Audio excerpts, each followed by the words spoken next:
Welcome all. This is Dr. T. Jani Shubha, Associate Professor, Department of Chemistry. This is the third video lecture in the title Water and its Treatment, and today's topic is Treatment of Water.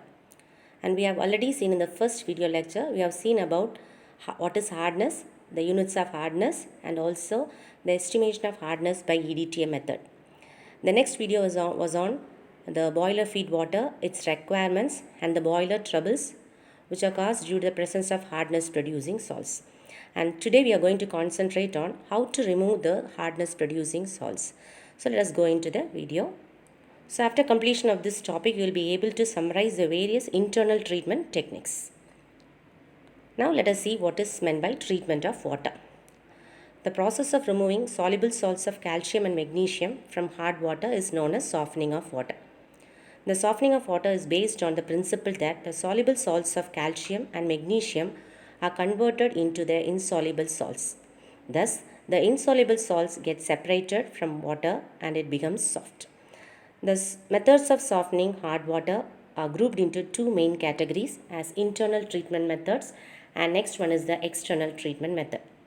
Now in this video we are going to see about the internal treatment methods. Now what is meant by internal treatment? It is the removal of hardness producing salts by adding certain agents inside the boiler, that is known as internal conditioning or internal treatment.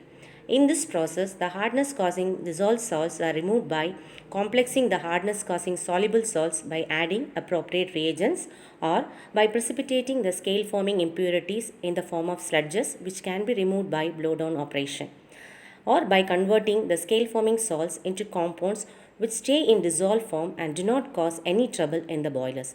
And it must be kept in mind all these internal treatment methods must be followed by blowdown operation so that accumulated sludges are removed.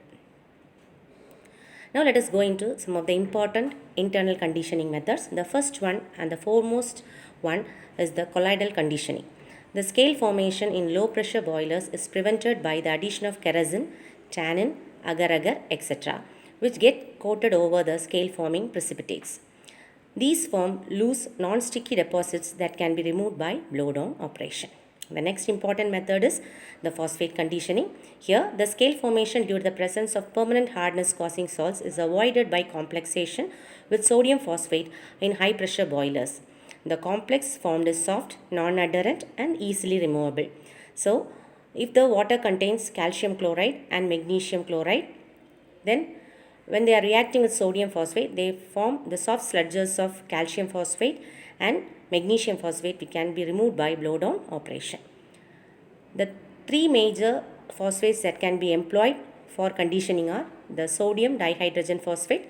This can be used if the water is acidic in nature, and disodium hydrogen phosphate if the water is weakly alkaline in nature, and trisodium phosphate if the water is alkaline in nature. So the trisodium phosphate is most effectively used because it is not only forming complexes with calcium and magnesium ions but also maintains the pH of water between 9 to 10, where the calcium and magnesium ions undergo complexation. And the next method is carbonate conditioning. The hard and strong adherent scales formed due to calcium sulfate are avoided by the addition of sodium carbonate to boiler water, and this is called carbonate conditioning. Here, the calcium sulfate is converted into calcium carbonate, which is a loose sludge and will removed by blowdown operation. The next important method is the Calgon conditioning. What is Calgon? Calgon is nothing but sodium hexamethophosphate. This forms soluble complex compounds with calcium sulfate, which causes no boiler troubles. The treatment of boiler water with Calgon is called Calgon conditioning. The next important method is the treatment of treatment with sodium aluminate, that is NaAlO2. Sodium aluminate is hydrolyzed at a high pressure of the boiler to aluminum hydroxide and sodium hydroxide. The sodium hydroxide so formed precipitates some of the magnesium salts as magnesium hydroxide. So the flocculant precipitates of magnesium hydroxide and aluminum hydroxide produced inside the boiler traps the finely suspended and colloidal impurities including oil drops and silica, which can be removed by blowdown operation. This type of conditioning is called sodium aluminate conditioning. It is one of the effective methods of internal conditioning. The next important method is the electrical conditioning. In this method, sealed glass bulbs containing mercury are connected to a battery and are set rotating in the boiler. When the water boils, mercury bulbs emit electrical discharges which prevent scale forming particles to adhere or stick to the inner surface of the boiler. So next one is the radioactive conditioning. In this type of conditioning, radioactive salts in the form of tablets are placed inside the boiler water at a few points.